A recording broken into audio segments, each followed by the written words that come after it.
We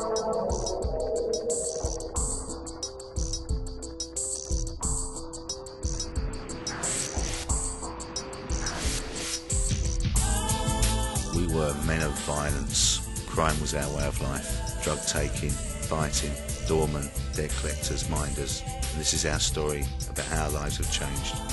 This is the story of Tough Talk.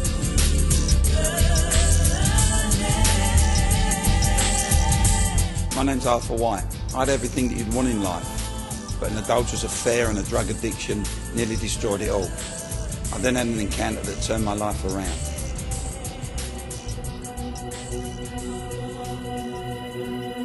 I'd been training since I was about 14 years of age. I started to compete in powerlifting. I've been 6 times British champion, 4 times European champion, 3 times world champion. I had really what everybody would say materialistically you would want in life. I had success in my marriage, I had success in my business, I had success in my sporting career. In my mid-30s, when my life should have really been becoming good and easier, it went drastically wrong.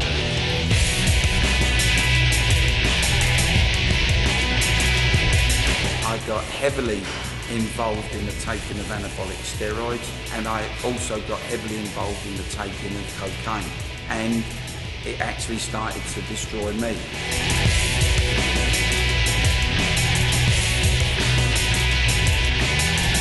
You really do lose focus of what is normal. So there's this huge buzz that's going through you, speed and aggression and power. A feeling of invincibility, you know, as if nothing could really harm me. I started to work as a nightclub doorman. I started to run an illegal debt collecting business. I used to carry with me a 12-inch diver's knife strapped to my arm. My life started just to crumble around me. I remember one particular incident. It was in February of 1992, drug-related incident, and I had to sort a problem out. I came over to this club. I remember I was dressed like something out of a Rambo movie. I had a singlet vest on, a pair of trainers, tracksuit bottoms, and I came to this club. The guy came out the door, and I chased him. I remember stabbing him twice in the back, and I pinned him on the floor, and I started to cut his ear off. I didn't want to kill him, but I wanted to teach him a lesson. And I remember, as I was down there, I was on the floor, the knife was at his ear, and I remember hearing a voice called out to me to stop.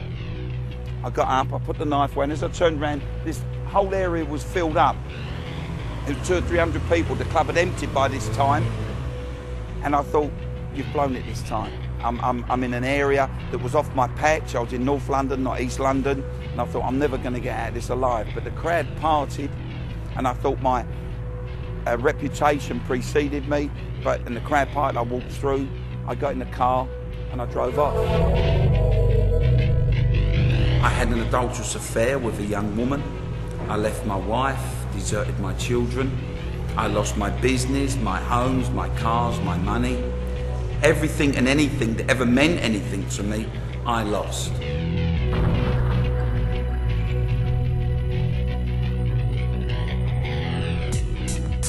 My wife eventually said no more and turned her back. She said, you're now on your own, no more, I'm not going to help you anymore, it's over.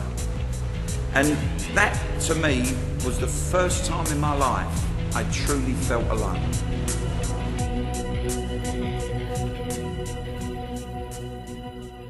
I needed help. I needed to choose what to do in my life. And I remember it was a freezing cold March morning. I'd been to work collecting money that particular morning. I'd started at midnight. My life was absolutely messed up. I was in the pits. And I remember asking God to come into my life. The peace come over me. The fear went from my life. The paranoia went from my life. I took my knife off and threw it in a skip. I went home.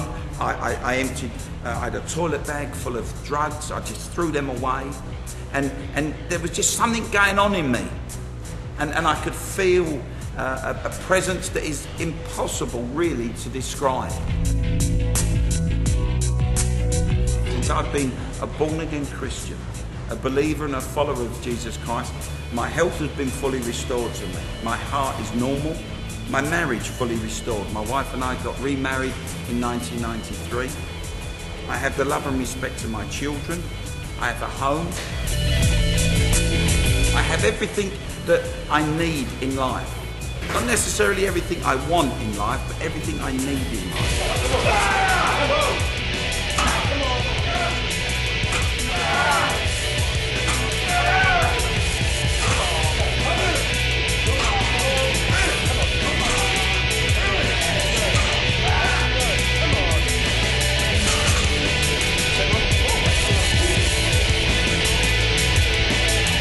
And I stood on the platform last October and I won my 3rd world title, drug-free. Jesus Christ has truly restored everything to me. I am a born-again man. I'm a man that's had 2 bites of the apple. I'm very grateful, man. If Jesus Christ can change my life, he can change anyone's life.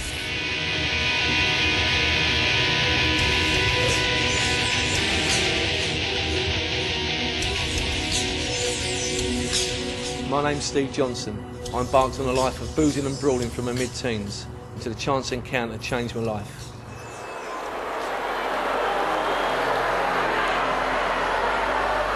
If you come from Dagenham like me, absolutely everybody loved West Ham. This was a place which for me evoked a sense of belonging. But West Ham was so much part of my life, it was something I worshipped, that I would have died for them.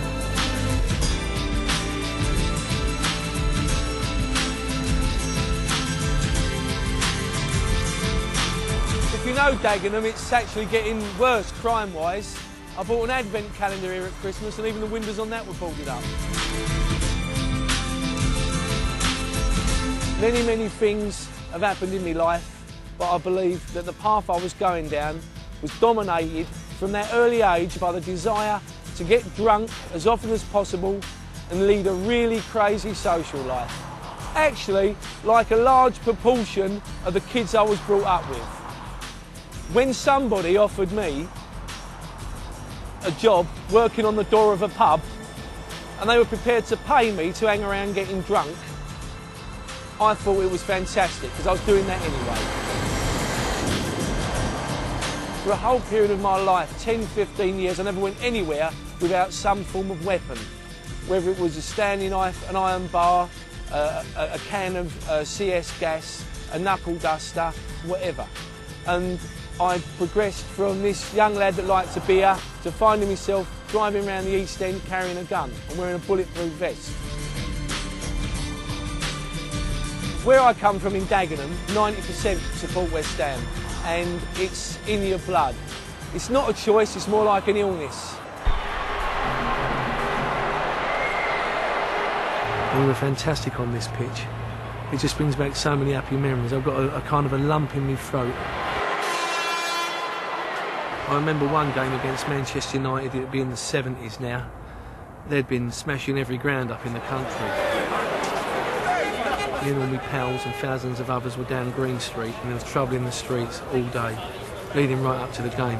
But in those days, there was nothing sophisticated or even planned about the violence, it just happened. I remember turning up at this ground, this is how it used to be, turning up at the main entrance, which we just walked through, when my pal had a 6-foot flagpole with a point on the end. And he was surprised when the old Bill took it off him because he'd had it in there for 6 weeks on the trot. And those were the days of the police horses. The great big horses, they used to frighten the life out of me. They've only got to tread on your foot and you're done for. You'd be walking down the street, a surge had happened, and before you knew it, you was involved in some kind of melee, and out had come the horses and everybody had to disappear. We went for the football, but we expected a fight. And it usually happened.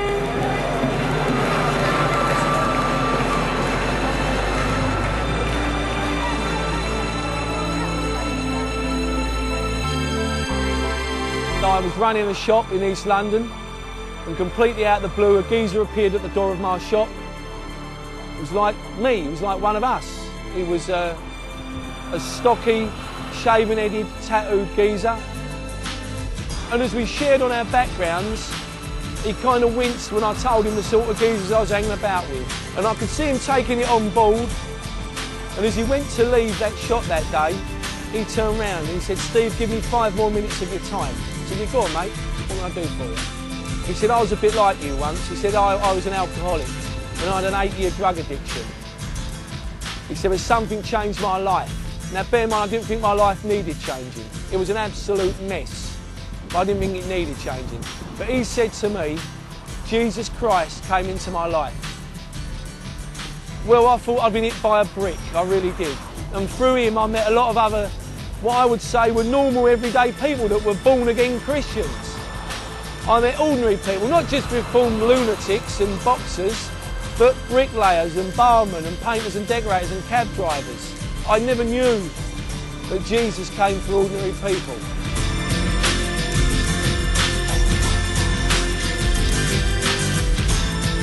I actually feel that God's grace and forgiveness has come upon me by the fact He's straightening my life out. Real men can be Christians, ordinary people. Jesus Christ is the greatest bloke that's ever walked this earth, but He's much more than that. I would say investigate it. Investigate Jesus, you've got nothing to lose. Following Jesus Christ is the most exciting thing that's ever happened to me in my life. Steve Johnson's just another bloke from Dagenham who took things to greater extremes than most of his mates, but realised that Jesus Christ could turn that round. So I asked him to turn that round and he did.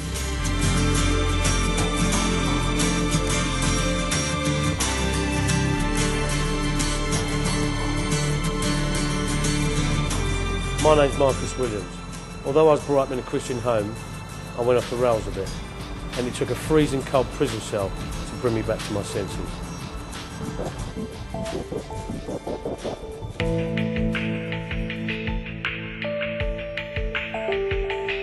I can come across as cocky, very loud, but I'm very friendly, quite charming, very happy-go-lucky, and very giving.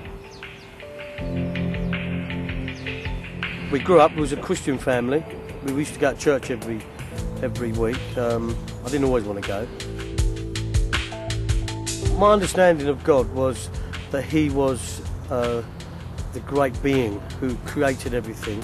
I believed in Him, but it was just something that was more or less handed down through my family. Into my teens, I started breaking into parking meters and stuff like that, and I'd go to court for fighting and whatever. I've got a couple of suspended sentences, I've got a couple of fines and whatever. I was never really a violent sort of a child, but I did find myself getting into a lot of fights. I started bodybuilding at in my late teens. I was about 19, 20, and I started competing about 5 years after that. Now, I started taking steroids at probably at an age of about 23. I think I did my first competition when I was about 24. I qualified for the British Championships. I just loved looking good and feeling strong and big and muscular. I suppose it was more of a self-indulgence more than anything.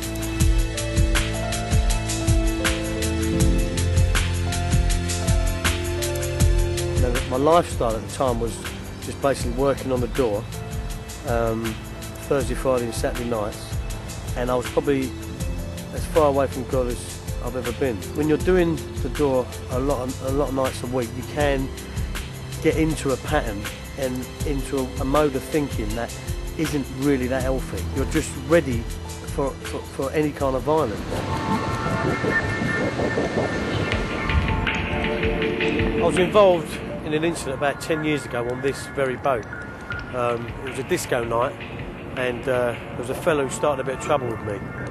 I think he pushed me or something, so I pushed him back, and with that he's pulled a knife out of his pocket and he's quickly shoved it in my stomach. I didn't realise I'd been stabbed, because what I did, you see, I grabbed hold of him and I literally tried to throw him over into the Thames. I wanted to kill him. Now, something made me look down at my stomach and I realised there was blood coming out.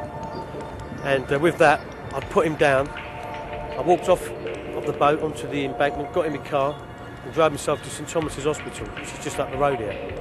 And the doctor said to me that had I not had the muscle that I had, I probably would have died. So I believe that was another time the Lord saved my life. I was involved in an incident. It ended up getting me a long stint in prison. I'm not proud of it in any way, but that was where I was at that time. If anybody says to you that prison is manageable, they're lying. If you can imagine fear, paranoia, hatred, anger, magnify them by 1,000,000 times each, you're still nothing near the feeling of going into prison. It's terrible. I felt like I'd been buried alive. I was banged up for 23 hours a day for the first 6 weeks of my sentence. And I think being banged up for 23 hours a day is enough to change anybody. I mean, it's either going to send you one way or the other. I learned so much about the God that loved me and knew me, but I chose not to follow him. When you don't realise that God will not be mocked, you think you can get away with things and you don't take him seriously. But unfortunately, some people like me need to be sat down and spoken to, and that is what God was doing to me, I believe.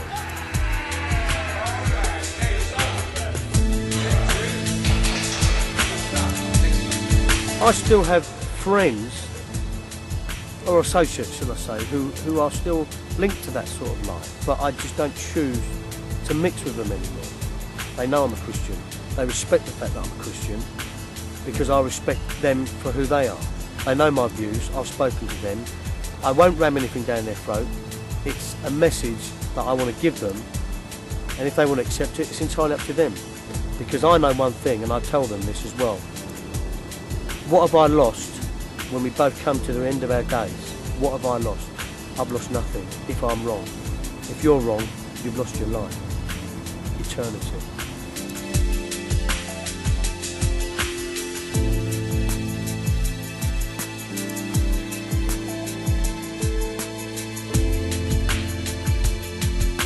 If it wasn't for the Lord, somebody would be putting flowers on my grave.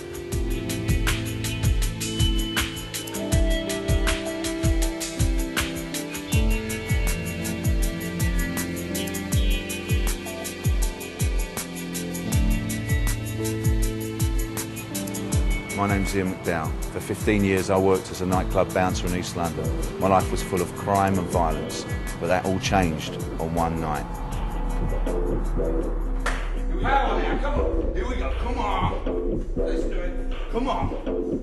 Let's go, come on.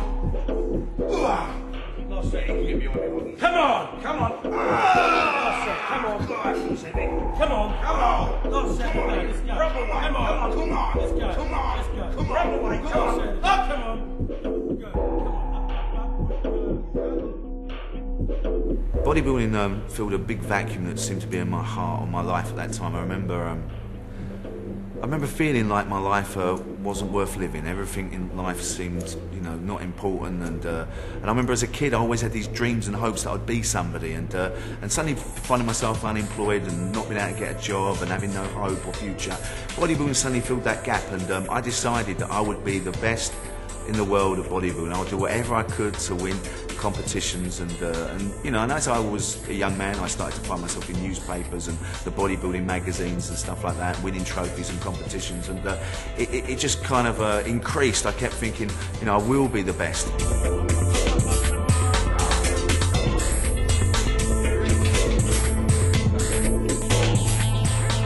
The problem of that was I got to a stage where I made a decision to take anabolic steroids. And it was the usage of anabolic steroids that really destroyed my life. It was that got me involved in the doors and the crime.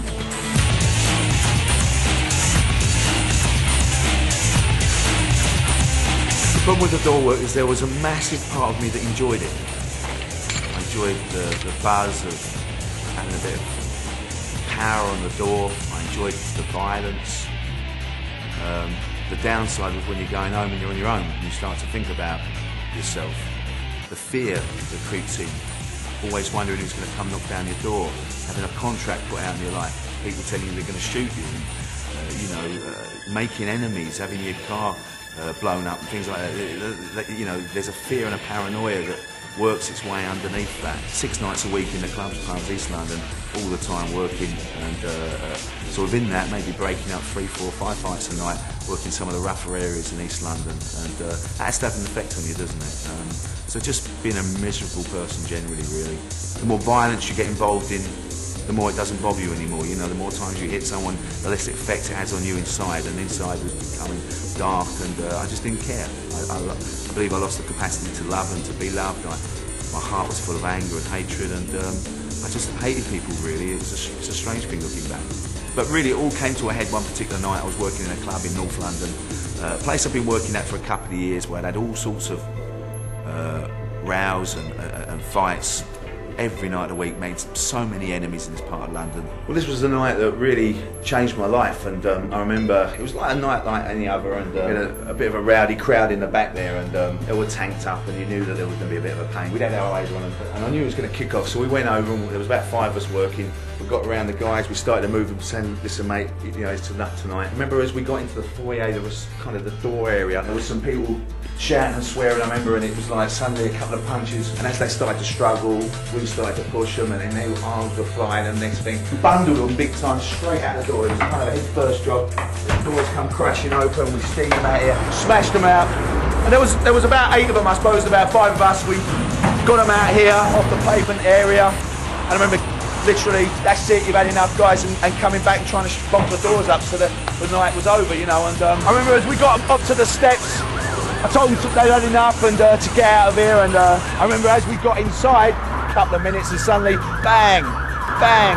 So we come barging out. Just at that point that we came out here, a petrol bomb, one of them had filled up and made a petrol bomb and smashed the door, and even though I was 2 weeks away from going to court, I remember, I knew that I had to do something about this. I thought otherwise we're going to get in all sorts of trouble. So, and I see the geezer, I clock him over here in the car park, so I come out in the car park, and here he still is with another petrol bomb straight in his hand, and I remember running up to the car park. He just stood there looking at me as if I was out of all. I shouted at him, what are you doing, and he's looked at me and he's gone like nothing. And he's a big tall bloke, and I remember cracking him straight in his mush. He's gone down, and I pulled out the knuckle dust and I teared into him, and that's when I got all the blood all over me. I remember screaming, what do you mean nothing, you just turned the door, and as I said to you, it was the night that changed my life. I remember going home that night, and initially I felt proud about what had happened to me. Initially I felt, I dealt with the situation, I felt good about it. The boys had said, yeah, we've done the business, and as I started to drive home that night, that was the night I really started to think about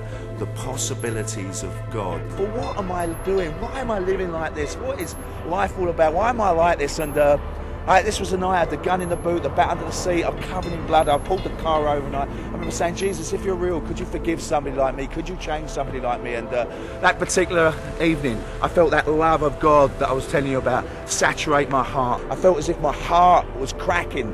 My heart had been hard up until this point, and I remember as if it was kind of cracking, and I felt like this love, as if I was being embraced by a father loving me for the first time in my life, and I became a Christian that night. I sat and cried my eyes out, looking at the blood on my shirt. I said, Jesus, forgive me, change me, and my life has never been the same since. That was the night that changed my life. As I started to go to church and as I started to pray to Jesus, I felt the paranoia, the fear, the hatred, the anger, it seemed to leave my heart. It seemed to disappear from me. I seemed to stop swearing. I just didn't feel like I wanted to do the things I used to do. I felt, and I believe I felt like I had the capacity to love again. I suddenly realised that, my family was important to me, and I neglected and abused my family, and I realised that, there was more to life than just selfish gain and ambition.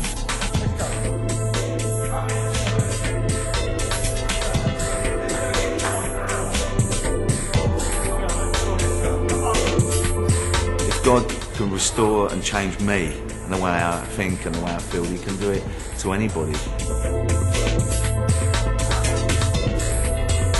Ian McDowell is different. I'm different from what I was, obviously, and now I would say I have the ability to love, and that's why I do what I do. I don't believe I'm a do-gooder with nothing better to do than travel the country, sharing my story and telling people about Jesus. I do it because I really believe that Jesus is alive and my heart has been changed. And I can feel his love in my heart. And so Ian McDowell is a different man than what he was.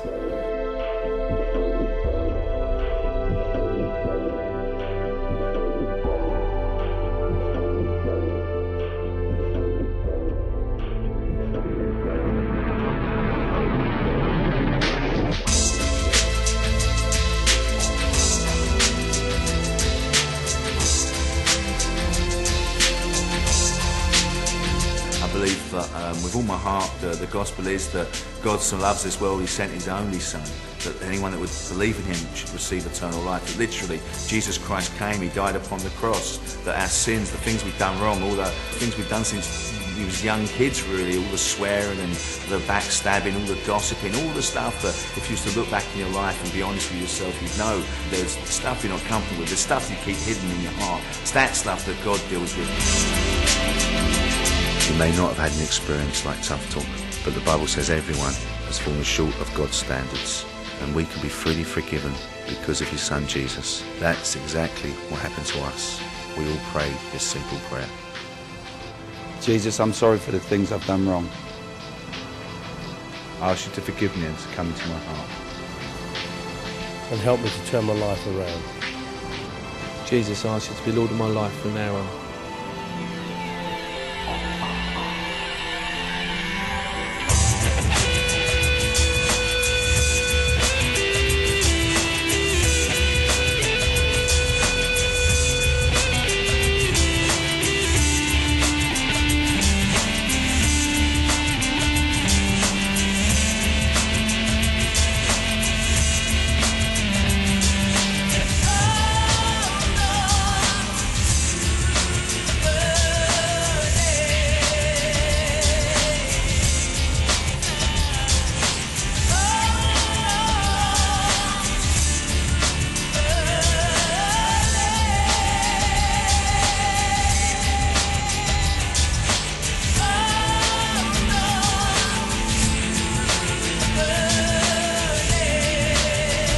If you would like to contact Tough Talk, here are our details.